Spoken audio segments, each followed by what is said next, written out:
One of the things that we said that the victory that the Conservatives had in Uxbridge would be that they would start an argument all summer about net zero, green policies, and anything to do that might be green, essentially, in the slightest shade, be it what that might be. And we've just heard Rishi Sunak this morning that he plans to review all the low traffic neighborhoods and that he's on the side of the motorists. And this is being done because there is such a large support in the Tory party, as we've talked about them before, the net zero scrutiny group, to try and force through things like this. This is what they did to Brexit. It's what they did to get the Brexit vote. We're not saying we don't want to be part of the EU. We're just asking questions. We're not climate skeptics. We're just asking questions. And that's what we're getting. That is what we are getting. And to be honest, voters are going to make Rishi Sunak pay for this. You may remember from Conservative Home when the Australian Conservative Party that we covered got absolutely trounced in Australia. You had a piece from one of their MPs from Australia saying, yeah, okay, UK Conservative Party, whatever you do, don't go into climate skepticism and don't start cutting green initiatives and turning your back on environmental policies, because that's what voters want. And I agree. We have seen over the past couple of years an increased interest from voters wanting green policies, green initiatives, and the government to actually care about the environment. And at every turn, the Conservatives for over 13 years have not given a damn. And now they seem to be going in that turn. And, what is it? As Napoleon often said, if your enemy's making a mistake, don't interrupt them. Well, they're going to go in that direction and they are going to get electorally punished for it. So if that is the direction they want to go for, crack on. You go for it, Rishi Sunak. You be pro-motorist. But we have to ask another question. I think this article is actually well worth it, because we actually have to ask a serious question of, given the fact you have seen Farage pretty much make a mountain out of a molehill, and of course the right pile on onto this whole banking stuff, to raise issues. And as we've said, some of the stuff that has actually been raised, somewhat actually quite legitimate. I think Sunak actually is right about the idea that if a bank does say you're not allowed to bank with us, then the time limit goes from 30 to 90 days. That would give people more time. And of course, banks being more transparent in why they are cancelling your account.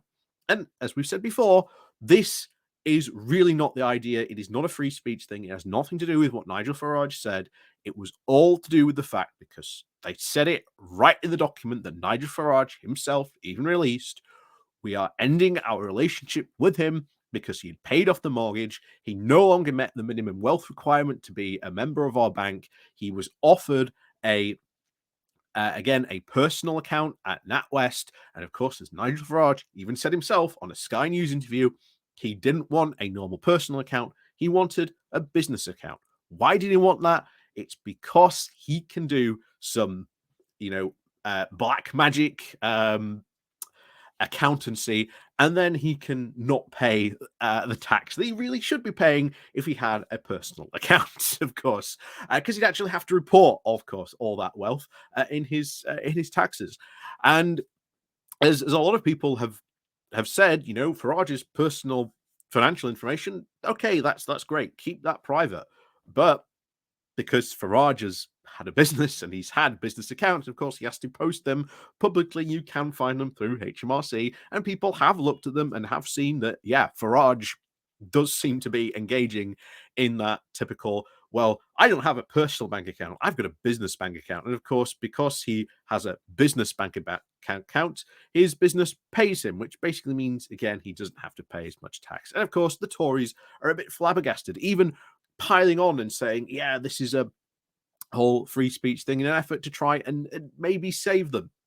And we have to ask this question: would the Tories ever be in a situation where they are desperate enough to try and turn to Nigel Farage for salvation?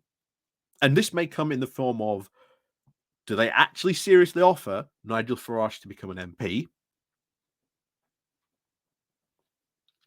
It's not beyond the realms of possibility. If you are the Tory party and you are in this desperate strait, do you, think the unthinkable? Do you generally invite Farage into becoming an MP? Do you maybe take him on board as an advisor of some sort? Do you bring him into the party machine to campaign for you? There's all sorts of pure levers of desperation that the Tory party might actually reach for, and bringing in and trying to turn to Farage would be a sincere act of absolute desperation for the Tories. But would they genuinely be mad enough to actually turn to him for salvation? The real answer is, if they are desperate, and I mean if they are absolutely desperate, feeling it's the only thing that they can do, they might very well do. Remember, this is the party that turned to Boris Johnson out of an act of pure desperation into try and save them in the 2019 general election. And people forget that going into that general election, the electoral landscape for the Tories was very, very different. So, might they actually make a serious turn to Farage to try and maybe even appease him, bring him on as advisor, or even out of pure desperation, try and make him as an MP? I mean, it's not beyond the realms of possibility. I mean, one of the things that Farage would desperately want is a peerage. He wants a peerage. He desperately wants one, because then, of course, he gets to be a permanent fixture in our politics in the House of Lords, doing all the things he used to do in in the EU Parliament. But at least he can not turn up there, because that's a thing that the Lords can do. Um, it's it's a real sheer act of desperation, and one that would be pure madness for Rishi Sunak and the Conservatives to turn to. But might they do it? Might they seriously do it and contemplate that? Who knows? They may very well be desperate enough, um, given the way that things are going. But we'll have to see. We'll have to see and keep an eye on this. But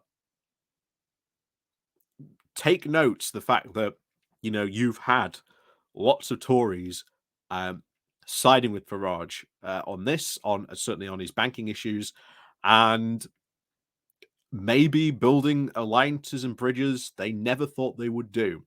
And of course, as the infamous saying goes, be careful of the deal you make with the devil. Because Farage will make them pay. I mean, if Farage ever did become an MP, he would absolutely abuse that position to no end, absolutely, and push for all kinds of crazy stuff. Like I say, Farage, there's a ton of footage of Farage saying a ton of nonsense and crazy stuff in the EU Parliament. Well, he'd only go on to say it in the UK Parliament as well, of course. So, you know, I think they might be. I think if they were desperate enough, then they might do. But it depends what level of desperation they get to, and how those, shall we say, those machinations might come about to bring Farage into the party. You don't know, but hey, this is a party that, when it has been desperate, it has reached out to people like Boris Johnson to try and save it. Could it do the same thing with Nigel Farage? Maybe not, of course, make him leader, but maybe bring him into the party, at least into the party fold in some way. Who knows? But we'll have to wait and see. They could get desperate enough, but it would be absolutely madness to try and turn to Farage to try and save the Tory party. But hey, whoever said that the Tory party was sane, right? So, as always, thank you very much for watching. And of course, as always, we'll see you all next time.